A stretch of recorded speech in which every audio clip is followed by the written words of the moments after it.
Hey there, it's been a while. I was gonna start making vlogs, but my life isn't that interesting, so I was gonna do it a couple times a week. And then something interesting happened where, what the, oh, it just went. No, it's my dog. I don't know. Where I had a massive panic attack. And so, for the last few weeks, I've pretty much been holed up in this room trying to just deal with it. So, as I'm perusing through YouTube, I saw Emma Blackery had made a video about the things that she does to basically occupy her mind during an anxiety attack. Which, we all have our things, and for somebody who's going through an anxiety attack, it's helpful to know what else, like what helps other people. That's my keyboard, oh my god. So I had my first panic attack when I was 8. Anxiety runs through my family. My dad had it, my grandma had it, and now I have it. So I have very bad anxiety. So, had my first panic attack when I was 8. Luckily, my dad knew what to do, calm me down, and I was fine for years. And then I would start having anxiety and depression are very much linked together because it's just usually a serotonin level in your brain is fucked. So if you have anxiety, there's a good chance you might have depression or the other way around. I have mild anxiety, or did, until this point. And I could control it, handle it, distract myself from it. But very bad depression, which was also something that I just learned to deal with during a 1 year kind of part in my life. I went and got on medication. And it was anti-anxiety medication, but it also treated depression because, like I said, they're linked. And during that whole time, my dad would tell me, like, if I started acting out, because I was a teenager when I took them, he would tell me to take my crazy pills.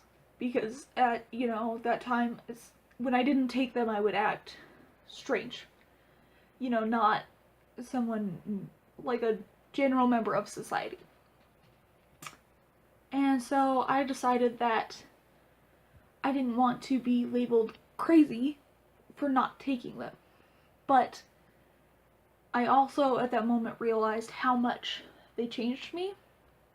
And so I learned from taking those pills that there are ways to deal with things that are better for you, better for the people around you, and just a general way to deal with things. Anxiety has been with me my whole life. My dad would have anxiety attacks, and he didn't have a very good heart, so it would cause him to have mild heart attacks. So Emma talked about how her father, she's worried and she has anxiety attacks about him, passing and not being able to be there, not being able to do anything. And as a kid who grew up where your parents are much older than everybody else's parents, my dad I think was 48 when him and my mom decided to have me. My mom being 40. So there was always that thought in my head. I think that was roughly about what one of my very first panic attack was about, was like the afterlife. And I knew my dad was gonna die when I was young. He passed away last year in November, and I always knew it was coming. It was always just like this thing, like I think everybody has to acknowledge at some point in their life, like your parents are not gonna be here forever. It's awful, it sucks going through this shit, but I also feel like my dad taught me a lot of things, and he taught me how to kind of deal with anxiety.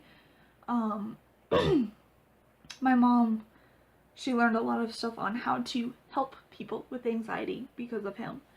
So whenever I'm having a panic attack, she'll rub my back, which she noticed that my dad would have her rub his back because it just stimulated different nerves and got him thinking about like oh, this feels nice, this is a nice moment, this feels good, whatever. So that gets your mind kind of like from panic to, oh, this is kind of, enjoyable, whatever. So maybe, if you're with somebody or whatever and you're having a panic attack, and I mean, it doesn't have to be like a friggin', Swedish fucking massage. Just have them gently rub your back. It might help. But if you're living on your own, things that I do, because I very much want to just be independent. I don't want to have to bother my mother every time I have a panic attack. I don't want to bother my fiance, even though I know he would be there. So things that I do. Recently I've been playing Mystic Messenger, which is a dating app, and it's kind of like a chat roomy anime dating sim. But it gets my mind off of it. So I've downloaded some more dating sims to just try and do whatever. Other things, I play The Sims a lot because when you're having a panic attack or an anxiety attack and you're sitting here and you're thinking, holy fuck, this bitch is gonna starve if she doesn't eat. You then stop thinking about you and your problems and you start thinking about your sim and their fucking fake ass problems. Which is, it gets your mind off of it. You're like, I gotta feed her, she's gotta pee, oh my god. Fucking Rebecca down the fucking street is being a total bitch today. I don't know what the fuck's up with her, but we're gonna fucking get in a fight. So, your Sims lives. Which I think is something roughly that Emma talked about. She played Animal Crossing, which is like, very calm, peaceful, talk to animals, get fruit, yada yada. So I think The Sims is kind of that way in the same aspect, where you're like, go to work, go to school, get money, throw a fucking party, do all that stuff. Other things, I've been watching Rooster Teeth. I've been watching Achievement Hunter videos. I've actually, when I was having really bad panic attacks, I would fall asleep watching their old Minecraft videos because it calmed me down. It made me feel better, even though Michael and everybody's yelling. It made me feel better to think that these are just a bunch of friends having fun, like, they're having fun, they're laughing, they're making jokes. And just to put yourself in a different atmosphere of happy, yada yada, makes you feel better. Another thing I do is I watch, not on Twitch necessarily, I watch ones that were on Twitch and have been, downloaded to YouTube. But I watch streams because it's, I've got one loaded up now, it's almost 4 hours long. 4 hours long of somebody talking, just playing through a game, talking to their chat, and it makes me feel like there's this problem that I have, it's like in my mind, but it helps me feel better. It's like they're not panicking, everything's okay. It's like they're not freaked out, everything's okay. It's like that's like the human experience, so everybody's going through it at the same time, and just knowing that you're going through it, but they're also going through it, but they're not panicking. It's like they're going on about their daily lives. It's like you can too. Those are some things that made me feel better. Some other things I can recommend. There are chat rooms online for anxiety, people who are having panic attacks. When I had mine, I was vomiting. That's how nervous I was. My heart was just, I was throwing up. And I went into this chat room and they were talking about TV shows. And so it was so nice to just be like, I'm having a panic attack, and they'd just be like, oh, that sucks. And then, they would immediately get into something else. They'd take you from it. which I think is nice, having conversations with maybe strangers that don't know you, don't know what you're going through, but they just want you to, you know, kind of overcome it. There's that. And another thing I can recommend is seeing your doctor, because anxiety attacks aren't, it can be controlled with medicine. And something I want you to definitely know, if you're going through this and you go and get medication and you feel like shit, and you know, you've been on it for like a month and things aren't working out, don't just quit the medication, because there's so many different kinds of different medication. So there's so many different kinds. You can try, you know, oodles of them, and until you find the right one, and then your life's gonna be just so chill. I've had a few panic attacks over the last couple weeks, and I have a kind of Xanax pill. It's generic because I'm cheap.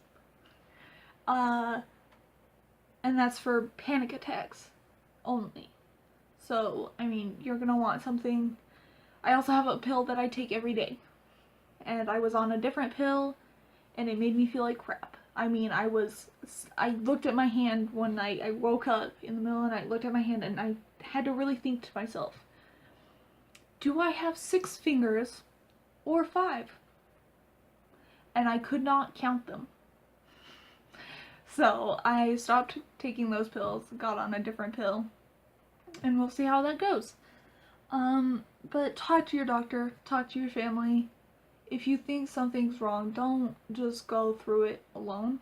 There's, you know, so many people that can help you, and there's so many people who go through it. And I think another thing you need to be aware of when you go, if you go to see your doctor, is I think there's a very clear distinction between an anxiety attack, and a panic attack.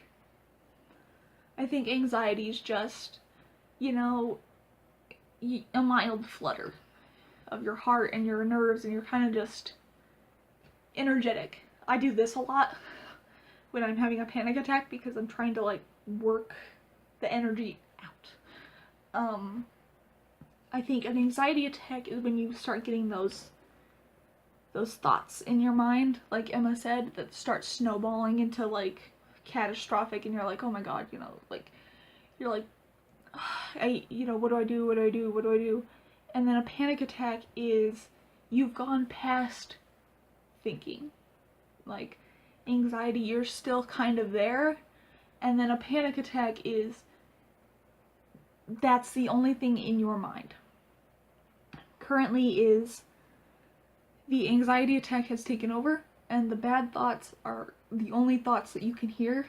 And that's why when I had my panic attack, I was vomiting, because I was just so shaken, you know, and it just tore me up on the inside. I was just disgusted. So, you know, tell your doctor, like, oh, I feel anxious when I go outside and talk to people or whatever. Or, you know, I'm having anxiety attacks, or I keep thinking about things I don't want to think about. It's like usually after, you know, this happens, I can control it. Or I'm having panic attacks where I'm losing all train of thought, and like the only thing I can think about is this bad thing, and it lasts longer than I want it to. I think these are all things that you need to be aware of, and just kind of, you know, go find help. That's, you know, obviously don't take my advice for heart, because A, I'm not a doctor. B, I don't know your life. C, I'm a fucking shithead. So, but I do recommend going and watching Emma's videos. She's probably got more advice for you than me. Well, I know she does. I'm a fucking moron. What do I know? Go watch her video. It's really helpful. And I'm sure the comments are going to be flooded with, she asked people to comment how they deal with their anxiety. So you'll get a few ideas there. If you're watching this, I'm sorry that you had to see this one first. Holy fuck, what are you doing with your life? But also, I appreciate the fuck out of you. Have a beautiful day. You're all beautiful. You're all wonderful. You're great people, and you should know that. And you should also know that everything's going to be okay. That there are things you can't control right now, but maybe you just don't need to. Maybe you just need to roll with the punches and just say la vie